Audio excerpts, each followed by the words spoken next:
Halo semuanya, kenalin nama aku Udaya Dan aku Wawa. and welcome to Brave Talk. Junior bertanya. Senior menjawab. Oke, jadi Brave Talk kali ini adalah edisi maba dan di sini aku udah bareng partner aku, Kak Wawa. Halo. Halo. Oke, jadi Kak Wawa makasih banyak udah mau diundang hari ini.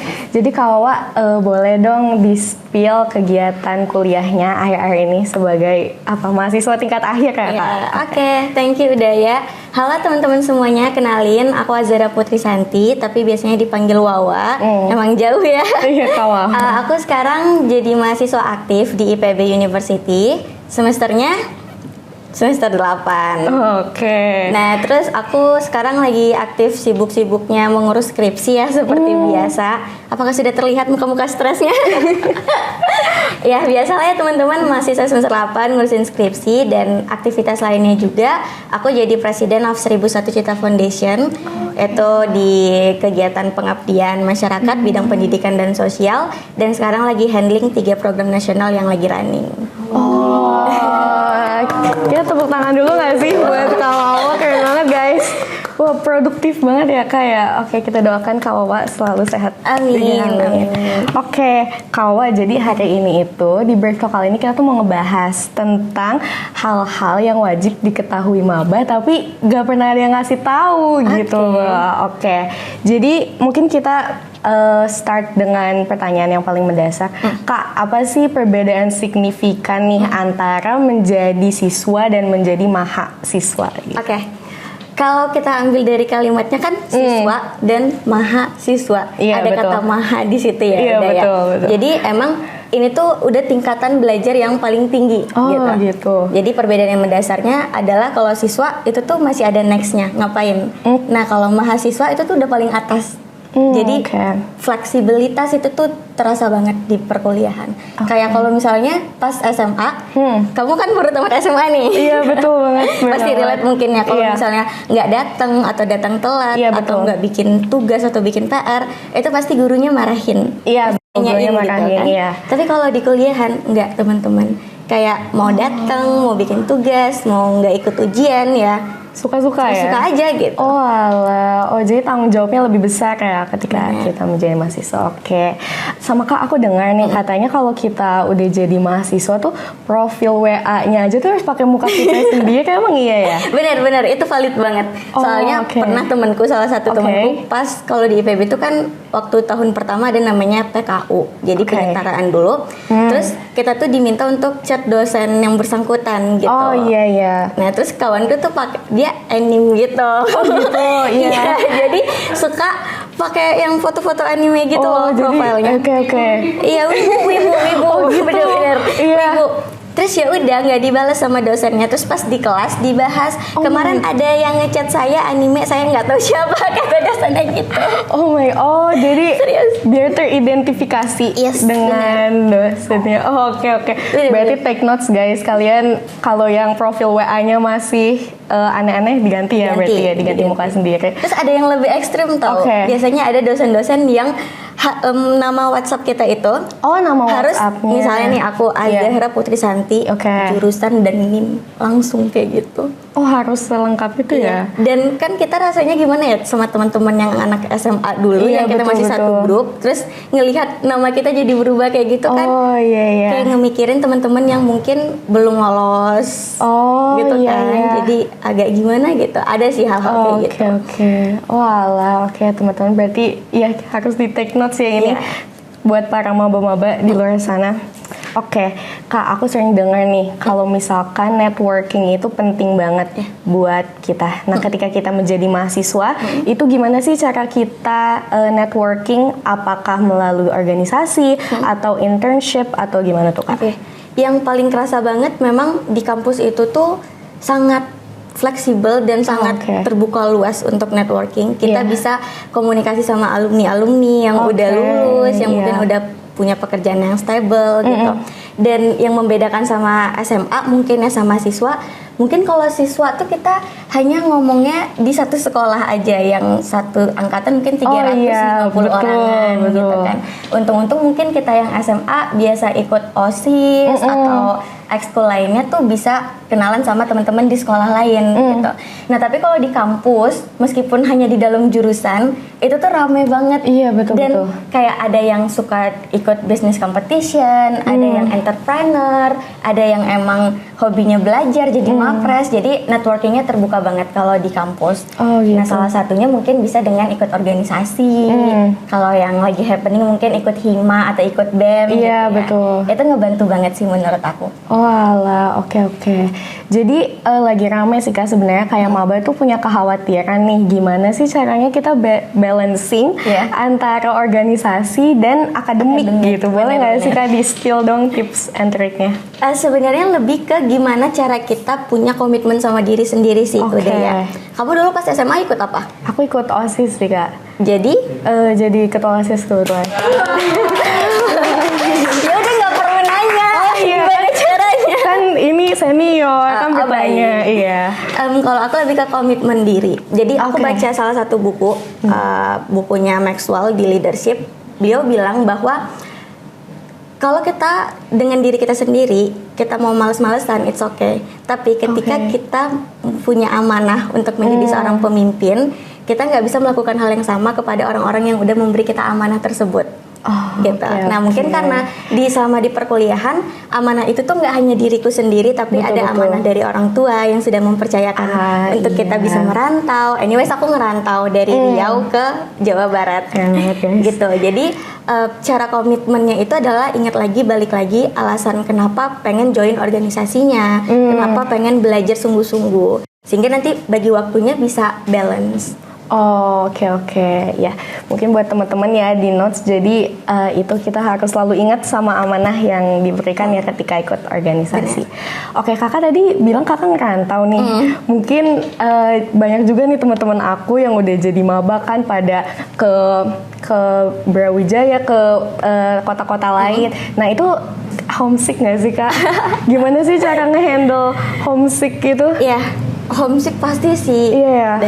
Karena pertama, culture pasti beda ya antara Pulau Sumatera sama Pulau Jawa. Lagi nanti kamu mau kampus mana? Iya, aku nggak mau jauh-jauh sih sebenarnya. Depok aja. Udah Depok aja. Itu satu culture. Terus makanan. Terus cara komunikasi juga beda kan. Iya betul. Nah, jadi kalau aku biasanya homesicknya itu di bagian makanan sih. Makanan. Sengaruh itu ya? Sengaruh itu dan aku kehilangan berapa berat badan coba? Berapa kilo? Gak tahu. Dulu tuh berat badan aku 48-49, sekarang 40. Oh no. Karena kampus. Karena karena ngerantau dan makanannya kurang pas gitu. Jadi ya homesicknya lebih ke situ sih. Kalau misalnya kayak kangen suasana rumah, keluarga, mungkin itu bisa diatasin dengan ya kita teleponan. Kak, jadi mungkin ada beberapa maba nih yang masih bingung kayak ketika kita merantau itu apa sih first thing yang harus dilakukan nih ketika kita diterima gitu? Apakah mencari kos ataupun apa gitu Kak? Yang pertama yang aku rasain kemarin itu adalah nyari temen yang asalnya dari daerah itu. Karena kan kita itu masih baru banget ya, kita nggak tahu daerah sana. Jadi temen inilah yang akan ngebantu kita untuk nanti nyari kosan, terus nanyain transportasi umum, tempat makan yang enak dan murah di mana. Ini adalah sama satu teman ini. Jadi first thing first, cari teman yang emang asal daerah yang pengen kita kunjungi. Berarti cari support system dulu ya.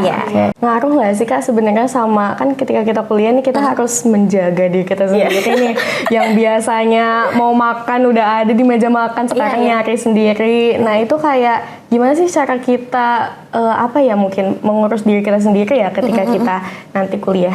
Bener, aku kerasa banget. Jadi aku tuh selain nggak cocok sama makanannya, aku juga punya rasa agak sedikit mager untuk beli makanan ke warteg. Jadi makin nurun kan berat badannya, karena biasanya mungkin bangun tidur udah ada makanan, kita tinggal makan kayak gitu kan. Pun kalau misalnya kayak gue lagi pengen ini itu dimasakin, tapi kalau kita lagi kuliah apalagi ngerantau, kayak gak bisa gitu loh ngedapetin yang kayak gitu.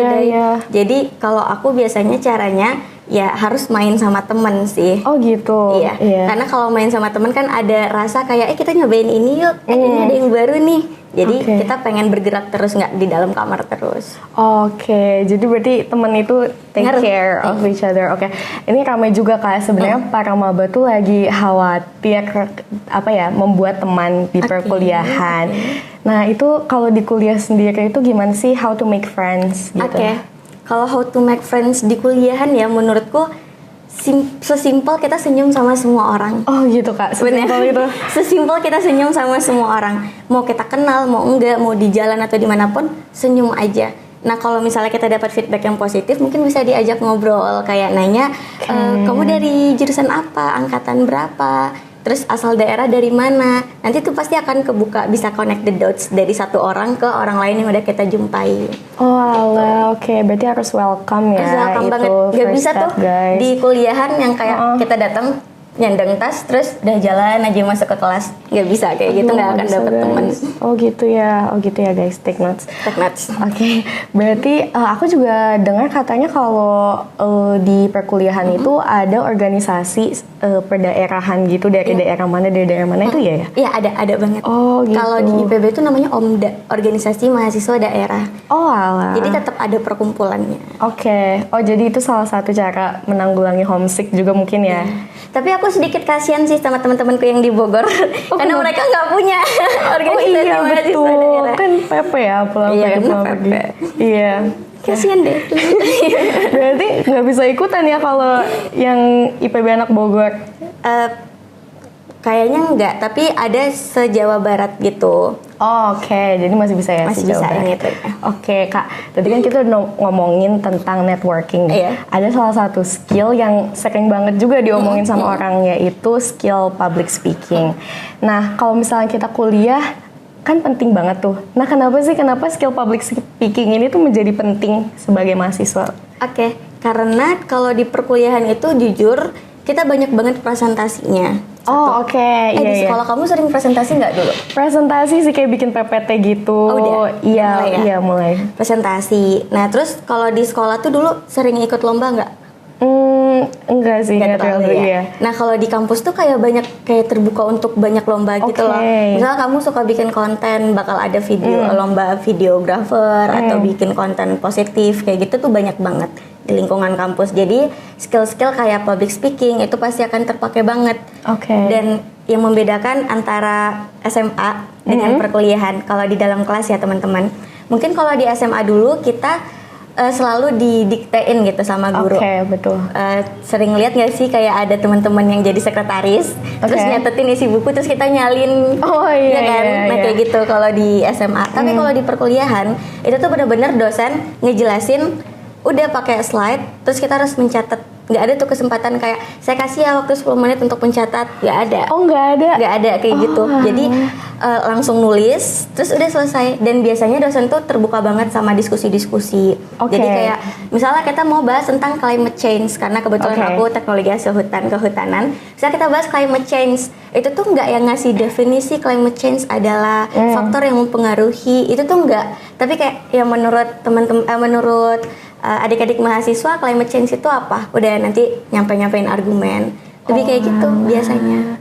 Berarti beda banget ya Kak? Beda banget. Kalau biasanya aku pas SMA tuh kan belajarnya kita dikasih PPT dari guru, terus habis itu nanti kita nyatet gitu kan. Itu kalau di kuliah nggak gitu ya berarti? Terus yang aku bingungin di saat dulu, kan kalau kita itu punya buku-buku gitu ya teman-teman. Misalnya pelajaran bahasa Indonesia bukunya ada 3. Untuk buku latihan, buku PR, dan buku catatan. Kamu gitu nggak dulu? Iya, ada buku paketnya ada sih, buku betul. Juga kan. Nah, kalau di perkuliahan itu kan kita pakai binder. Iya. Nah, itu tuh mungkin nanti buat teman-teman yang mau masuk kuliah harus paham sistem binder gitu loh. Biar nanti catatannya tetap rapi. Karena catatan tuh seberpengaruh itu dengan kemampuan kita untuk menjawab soal pas ujian. Gitu. Nah jadi kalau di dulu pas SMA, aku tuh yang tipe kalau nyata tuh lettering gitu loh, warna-warni, dikasih stabilo. Betul. Pas kuliahan, aku coba, ternyata nggak bisa. Nggak ada waktu. Bentar Pak, judulnya aja belum gitu. Iya. Nggak bisa. Aduh, berarti buat teman-teman yang suka bullet journaling itu ini ya agak challenging ya. Terus penyesuaiannya teman-teman. Iya. tadi kakak mention nih kalau catatan itu penting banget nanti kita di dunia perkuliahan. Nah, sedangkan tadi katanya kalau dosen itu nggak bakal nunggu kita buat nyatet Iya, gitu kan? bener. Berarti kalau gitu gimana sih cara kita bisa belajar dan mencatat materi itu? Temanku ada yang emang dia itu audiovisual. Oke. Jadi dia ngerekam setiap pertemuan. Bener. Aduh, jebol nggak itu HP-nya ya?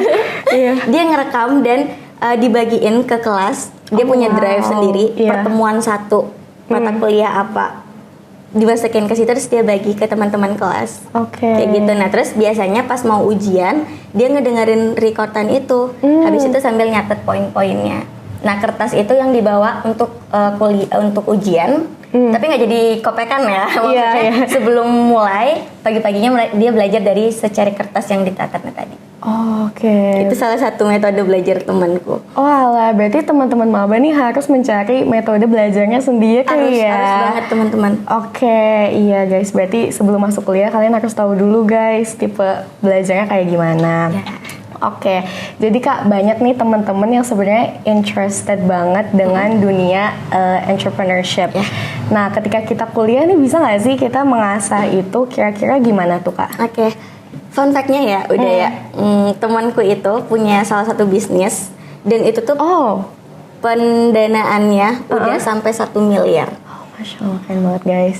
Karena ikut kompetisi kayak Oh, gitu. kalau misalnya ada, kalau udah ya tahu kita tuh punya kegiatan namanya PKM, Pekan Program Kreativitas Mahasiswa. Itu tuh ada yang bidang kewirausahaannya. Oh, Terus ada oke. P2MW dan program lainnya lah gitu. Ada yang secara nasional, ada yang internasional juga. Yang untuk funding ke bisnis yang kita jalin gitu. Oh, oke. Jadi banyak banget, bisa banget kalau misalnya teman-teman punya interest di bidang entrepreneurship, bisa banget untuk kembangin itu ketika menjadi mahasiswa. Oke, berarti bukan cuma mahasiswa jurusan bisnis aja gitu ya yang Enggak. bisa? Temanku itu mahasiswa jurusan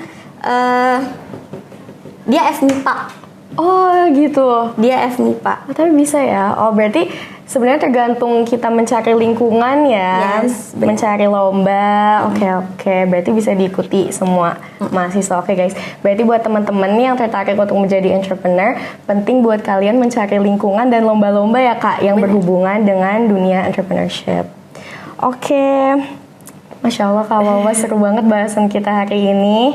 Makasih teman-teman juga yang udah nonton. Semoga insight dari Kak Wawa bisa berguna buat teman-teman maba semua. Jujur ini seru banget sih Kak, karena ini berguna juga buat teman-teman maba di luar sana. Mungkin boleh dong Kak Wawa quotes buat teman-teman maba di luar sana ataupun yang mungkin masih berjuang mencari kampus. Oke, pertama teman-teman, ini sebelum coach ya, ada satu pesan dari senior. Senior nggak tuh? Menjadi mahasiswa itu adalah privilege teman-teman. Gitu. Jadi gunakan privilege itu sebaik mungkin karena kita bisa link ke semua orang, dapat kesempatan yang sangat besar yang bisa kita manfaatkan. Dan kalau kita nggak jadi mahasiswa kita nggak bisa dapetin itu. Pertama. Dan quotes yang terakhir, ilmu itu bukan tentang seberapa banyak yang kita miliki, tapi ilmu itu tentang seberapa sering kita berbagi. Jadi kalau kita jadi mahasiswa, banyak-banyak berbagi, banyak-banyak belajar, biar kita bisa menebar kebermanfaatan ke sekitar kita. Masya Allah Kak Wawa, oke. Semoga quotes-nya Kak Wawa bisa jadi penyemangat buat teman-teman semua di luar sana, biar tetap semangat ya. Udah juga semangat ya. Iya, thank you Kak. Oke teman-teman, sekian Brave Talk kali ini dari kita. See you next one. Bye-bye.